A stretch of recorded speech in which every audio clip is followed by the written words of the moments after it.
Привет, друзья и случайно зашедшие.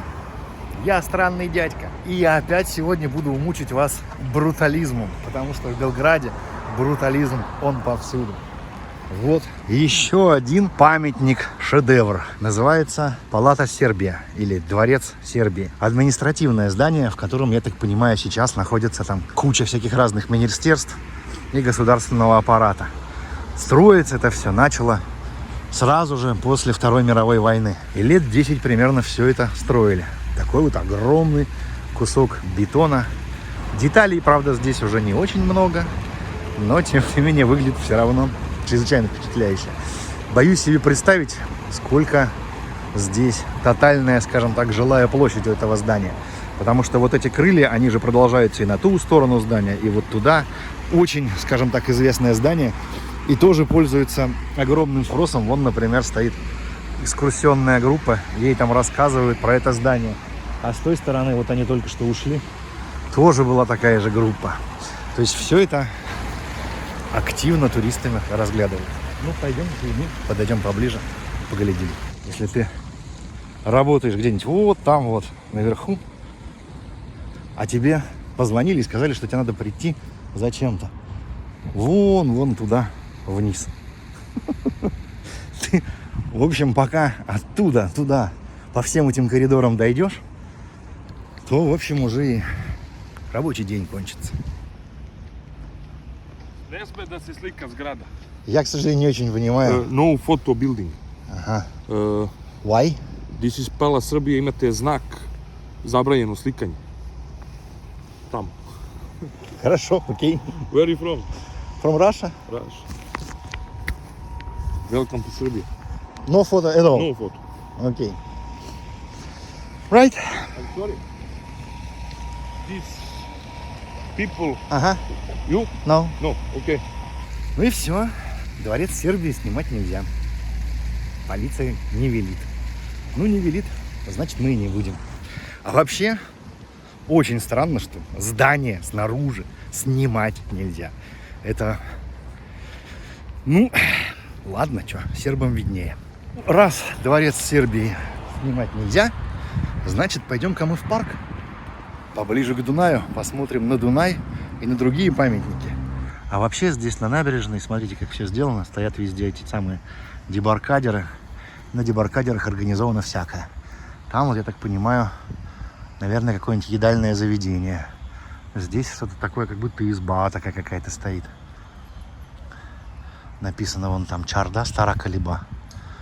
Что-то это, видимо, значит, тоже, наверное, какое-то заведение.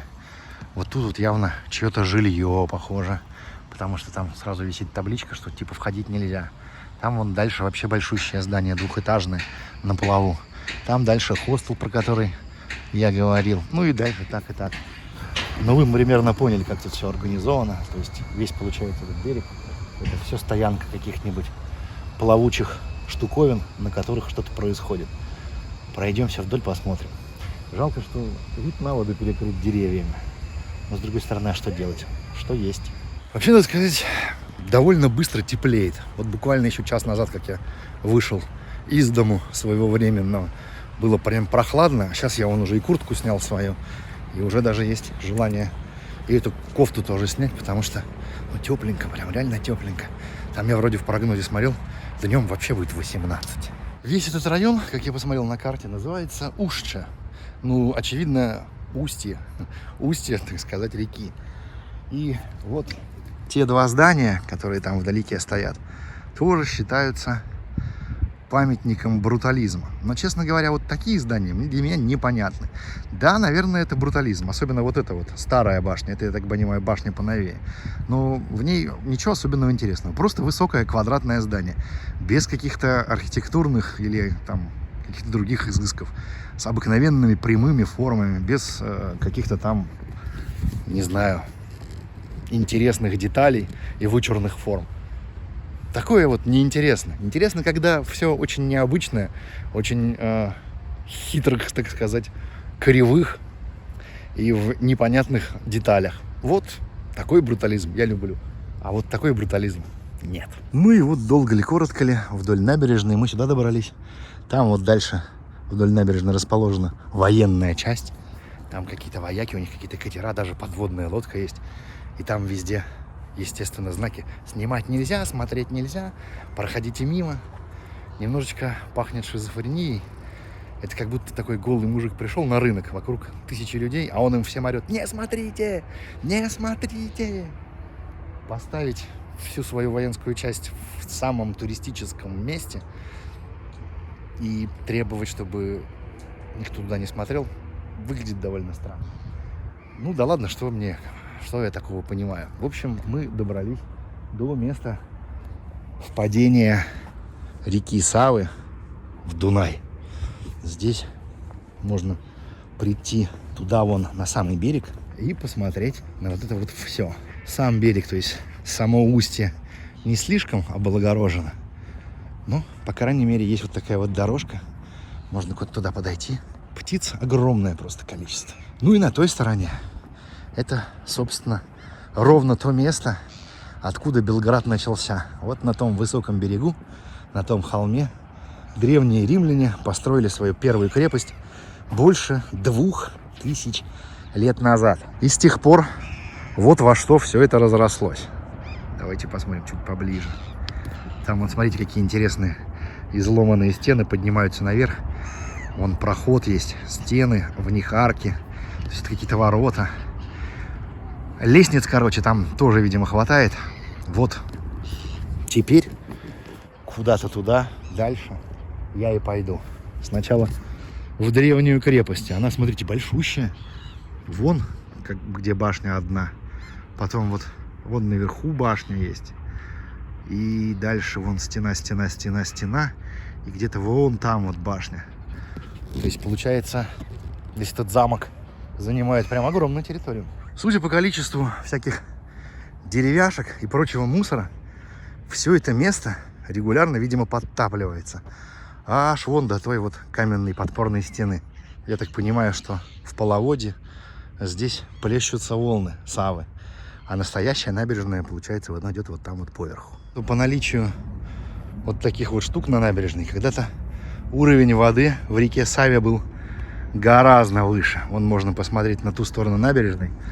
И там он стоит довольно приличный катер, у которого выше набережной торчит только флаг, а все остальное ниже гораздо.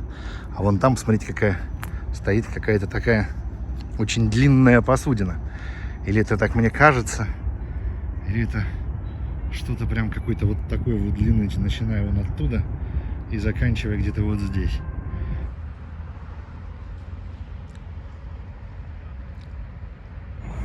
И вот опять брутализм, как он есть в Белграде. Тут вот просто в парке стоит какая-то то ли подстанция, то ли что-то еще.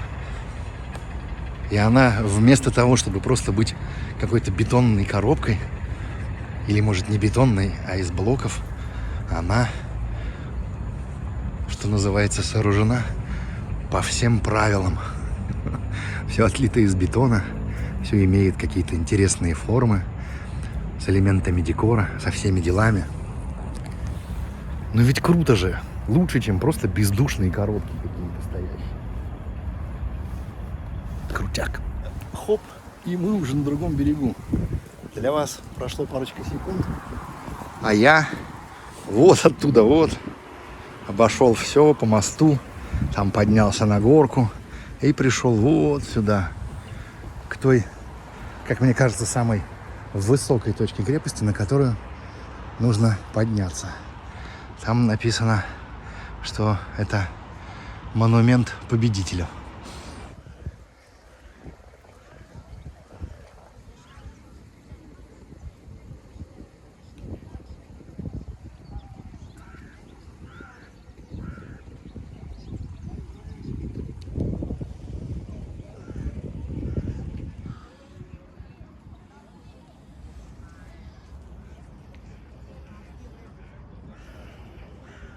Здесь, пожалуй, лучшая точка для того, чтобы разглядеть окрестность. Не вот там, около памятника победителю, а вот здесь, на этой вот скамейке, чуть повыше.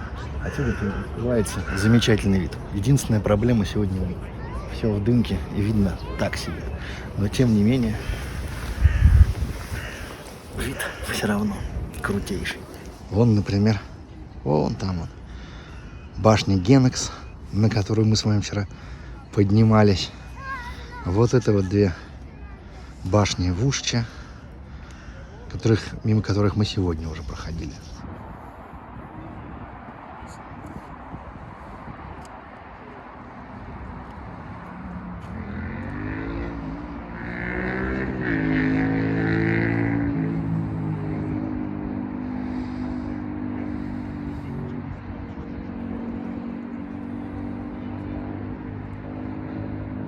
Здесь по Белградской крепости можно ходить и уходиться в Сикапуку. Потому что я вот пока еще прошел только половину верхней части. А ниже есть еще уровень, а там ниже еще уровень, и у самой воды еще уровень. И чтобы это все пройти по периметру, это надо, в общем, измотаться. Но, тем не менее, круто, интересно. Я очень люблю, когда есть куча мест, где можно погулять. Здесь он показано, как остались следы еще Римской империи в средневековом замке. Вот эта вот часть стены, нижняя, это еще римская стена. Древние римляне строили. А вот там, вот это вот выступ, он как-то, в общем, с Ближним Востоком связан. А вот все, что сверху, это уже средние века. Вот это вот получается верхний город, верхняя часть крепости. Здесь еще, вот смотрите, еще один уровень. Здесь тоже можно обойти все это дело. Там ниже еще один уровень. И вон туда, ниже, к воде, еще один уровень есть. То есть получается у крепости 4 уровня.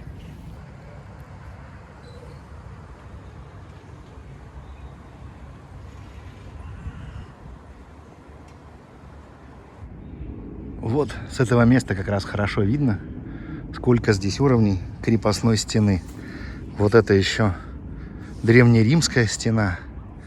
Потом дальше, вон, смотрите, еще одна стена. Дальше вон еще одна стена.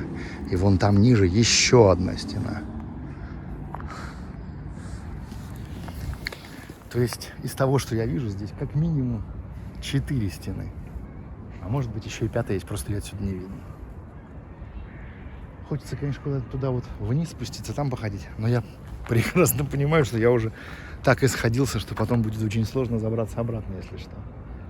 А мне придется оттуда забираться обратно, потому что сегодня у меня квартира снята вот там, вот в старом городе, наверху.